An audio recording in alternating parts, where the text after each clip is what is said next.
નમસ્તે વિદ્યાર્થી મિત્રો. હવે આપણે રાષ્ટ્રીય આવકના ભાગ 2 ની અંદર રાષ્ટ્રીય આવકના મહત્વના ખ્યાલોની ચર્ચા કરીશું. તો અહીંયા તમે જુઓ રાષ્ટ્રીય આવકના મહત્વના ખ્યાલો લખેલા છે. તેમાંનો પહેલો છે કુલ આંતરિક પેદાશ. અહીંયા જોઈ શકો છો તમે કુલ આંતરિક પેદાશ. અંગ્રેજીમાં એને કહેવાય જીડીપી. એનું પૂરું નામ છે ગ્રોસ ડોમેસ્ટિક પ્રોડક્ટ. તો એની વ્યાખ્યા આ રીતની છે. વર્ષ દરમિયાન દેશની હદમાં દેશના અને વિદેશના નાગરિકો દ્વારા જે અંતિમ સ્વરૂપની ચીજવસ્તુ અને સેવાઓનું ઉત્પાદન થાય છે તેના બજાર મૂલ્યને કુલ આંતરિક પેદાશ અથવા કુલ ઘરેલું પેદાશ પણ કહેવામાં આવે છે. એટલે કે કુલ આંતરિક પેદાશનું બીજું નામ કુલ ઘરેલું ઉત્પાદન પણ છે. પરીક્ષામાં પૂછી શકે છે આનું બીજું નામ. તો અહીંયા એવી ચર્ચા કરી છે કે એક વર્ષના સમયગાળા દરમિયાન દેશમાં એટલે કે આપણા દેશના જે નાગરિકો હોય અને વિદેશનો નાગરિક પણ આપણા દેશમાં આવેલો હોય તો એ બંને દ્વારા બંને નાગરિકોની મદદથી જે અંતિમ સ્વરૂપની એટલે કે મધ્યમ ગાળાની જે વસ્તુઓ છે એને ધ્યાનમાં લેવામાં આવતી નથી અને પ્રાથમિક વસ્તુ પ્રથમ ગાળાની એ પણ ધ્યાનમાં લેવામાં આવતી નથી. અંતિમ સ્વરૂપની જે વસ્તુઓ અને સેવાઓ છે એનું જે ઉત્પાદન થાય એનું બજારમાં એની કિંમત કેટલી છે તો બજાર મૂલ્ય સાથે ગુણાંકન કરવામાં આવે છે. ત્યાર પછી જે આપણને આંક મળે તે કુલ આંતરિક પેદાશ. હવે જ્યારે આ રીતે આપણે રાષ્ટ્રીય આવકની ગણતરી કરીએ ત્યારે ધ્યાનમાં લેવાની કેટલીક બાબતો છે, મહત્વની બાબતો છે. કઈ? તો આંતરિક પેદાશમાં દેશ અને વિદેશના નાગરિકો દ્વારા એટલે કે આપણા દેશની અંદર બરાબર આપણા દેશની હદમાં જે અંતિમ સ્વરૂપની વસ્તુઓ અને સેવાઓનું ઉત્પાદન થયું હોય એને ગણવામાં આવે છે. હવે કુલ આંતરિક પેદાશનો ખ્યાલ દેશની સરહદ સાથે જોડાયેલો છે. એટલે આમાં આપણા દેશના જે નાગરિકો છે એમને જો વિદેશમાં ઉત્પાદન કરેલું હોય તો એને ધ્યાનમાં લેવાનું નથી. પણ દેશના નાગરિકે જો વિદેશમાં જઈને બરાબર આપણા દેશની અંદર કોઈ નાગરિકો છે બરાબર એ નાગરિકોએ વિદેશમાંથી જે મેળવેલી આવક હોય એ પણ ગણતરીમાં લેવામાં આવતી નથી. ત્રીજો મુદ્દો છે દેશોની આર્થિક સરખામણી કરવી હોય એટલે કે બે દેશો વચ્ચે આપણે સરખામણી કરવી છે એટલે કે એક દેશ કરતાં બીજો દેશ વિકાસમાં આગળ છે કે પાછળ એટલે કે પ્રગતિ દર્શાવી છે તો જીડીપીના આંકડાઓનો ઉપયોગ થાય છે. બીજો ખ્યાલ છે શુદ્ધ આંતરિક પેદાશ. એને અંગ્રેજીમાં કહેવાય છે નેટ ડોમેસ્ટિક પ્રોડક્ટ.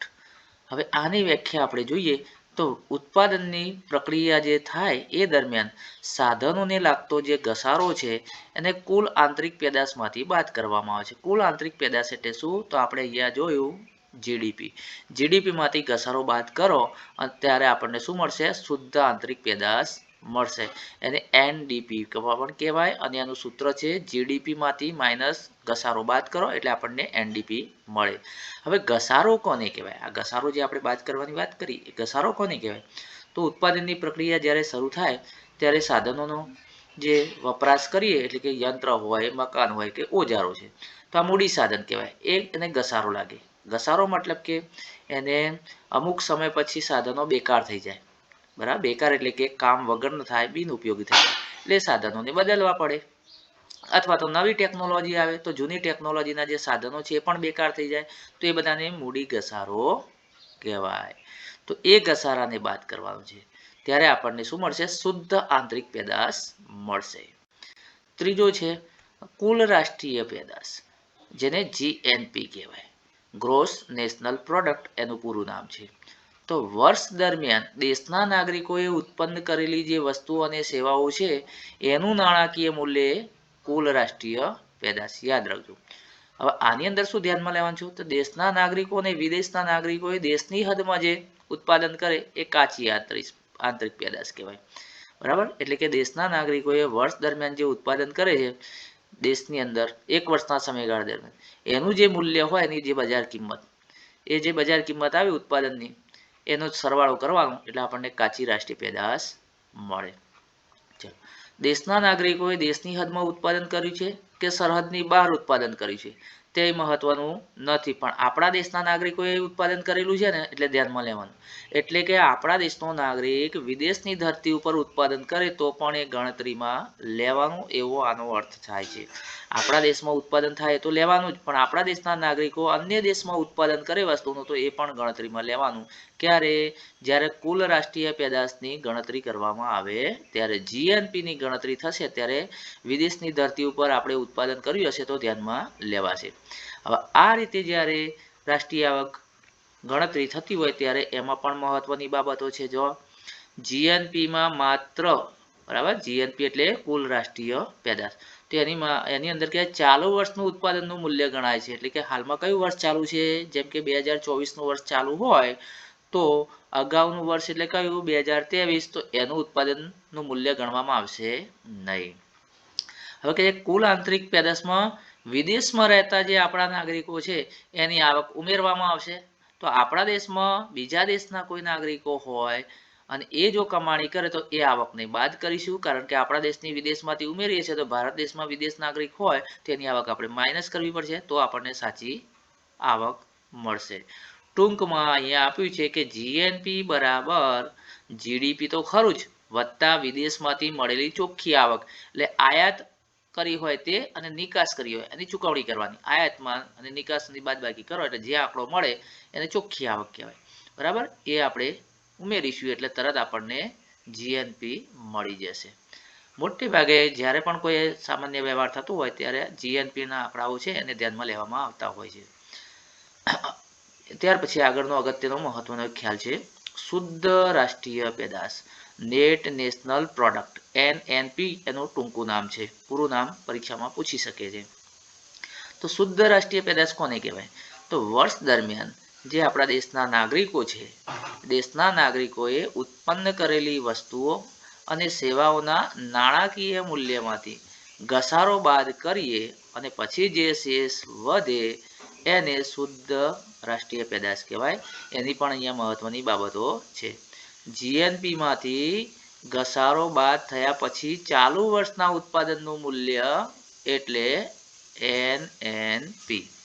ચાલો, ત્યાર પછી પ્રશ્ન આવે છે 9, માથાદીઠ આવક એટલે શું? તેનું સૂત્ર જણાવો અથવા સૂત્ર લખો. કોઈ પણ રીતે પ્રશ્ન પૂછી શકે છે.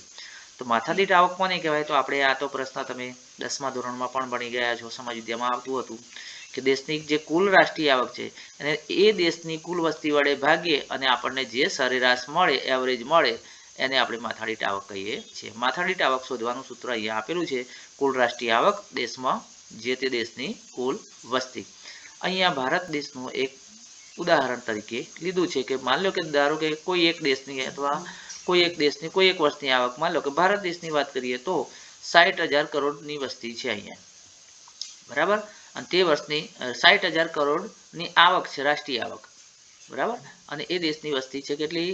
માત્ર 2 કરોડ. તો આપણે 60,000 જે છે કરોડ રૂપિયા એને 2 કરોડ વડે ભાગાકાર કરી એટલે 30,000 કરોડ રૂપિયા આવ્યા. તો આ શું આવી? માથાદીઠ આવક આવી. માથાદીઠ એટલે એક વ્યક્તિ દીઠ આવક થાય. કેટલી? એક વ્યક્તિ દીઠ આવક થશે, બરાબર. તો આ ધ્યાનમાં રાખવું.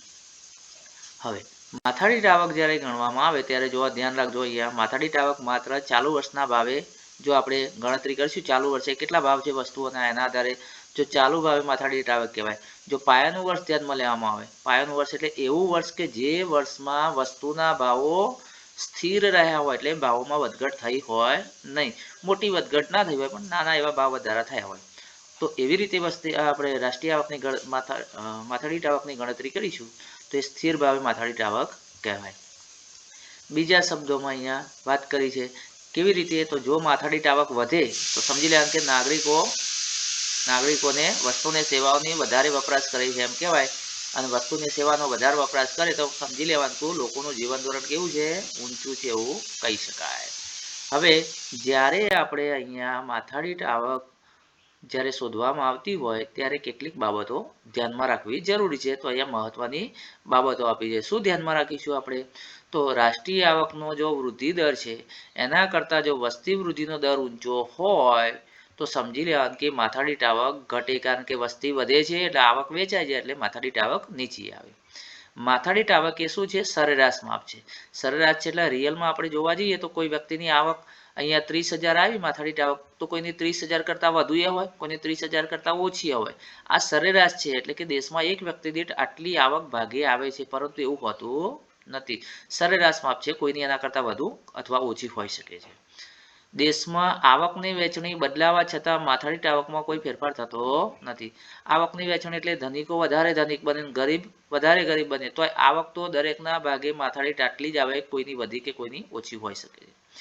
જો દેશમાં આવકની અસમાનતા વધે તો માથાદીઠ આવક એ વિકાસનો સાચો માપદંડ નથી. કેમ? કારણ કે આવકની અસમાનતા વધે તો ગરીબ ગરીબ બનશે, ધનિક ધનિક બનશે, તો પછી ક્યાંથી કહી શકીએ કે દેશનો વિકાસ થયો છે? માટે સાચો માપદંડ નથી, એવી અહીંયા વાત કરી છે. દેશની પ્રગતિનો સાચો માપદંડ શું છે? તો કે રાષ્ટ્રીય આવક નહીં. રાષ્ટ્રીય આવક વધે તેમ ના કહેવાય દેશે પ્રગતિ કરી, દેશે વિકાસ કર્યો. સાચો માપદંડ માથાદીઠ આવક છે. કેમ? કારણ કે વ્યક્તિ દીઠ આવક વધશે તો ચોક્કસ વિકાસ થયો એમ કહી શકાય. યુનાઇટેડ નેશન ઓર્ગેનાઇઝેશન, જેને ટૂંકમાં યુનો કહેવાય, એ પણ જ્યારે કોઈ પણ દેશે વિકાસ કર્યો છે કે નહીં, અથવા કોઈ પણ દેશે બીજા દેશની સરખામણીમાં કેટલો વિકાસ કર્યો છે, બરાબર, એવી જ્યારે સરખામણી કરવાની આવશે ત્યારે રાષ્ટ્રીય આવક તો ધ્યાનમાં લેશે, પણ સાથે માથાદીઠ આવકને પણ ધ્યાનમાં લેશે. કેમ? કારણ કે માથાદીઠ આવકથી જ લોકોનું જીવન ધોરણ સુધરતું હોય છે, અને એના આધારે જ આપણે જાણી શકીએ છીએ કે કયો દેશ પ્રગતિમાં અન્ય દેશથી આગળ અથવા પાછળ છે. માથાદીઠ આવકથી જો લખ્યું છે બે દેશો વચ્ચે તુલના કરી શકાય, સરખામણી કરવા હોય તો માથાદીઠ આવકની જરૂર પડે. માથાદીઠ આવકથી દેશના નાગરિકોના જીવન ધોરણનો સુધારો થયો છે કે નહીં એનો અંદાજ મૂકી શકાય. માથાદીઠ આવક વધે તો ખબર પડે જીવન ધોરણ સુધર્યું છે, અને માથાદીઠ આવક ઘટે તો જીવન ધોરણ નીચું ગયું છે એમ કહી શકાય. ચાલો હવે અહીંયા જે પ્રશ્ન છે આપણે આગળના વિડીયોમાં જોઈશું. આભાર.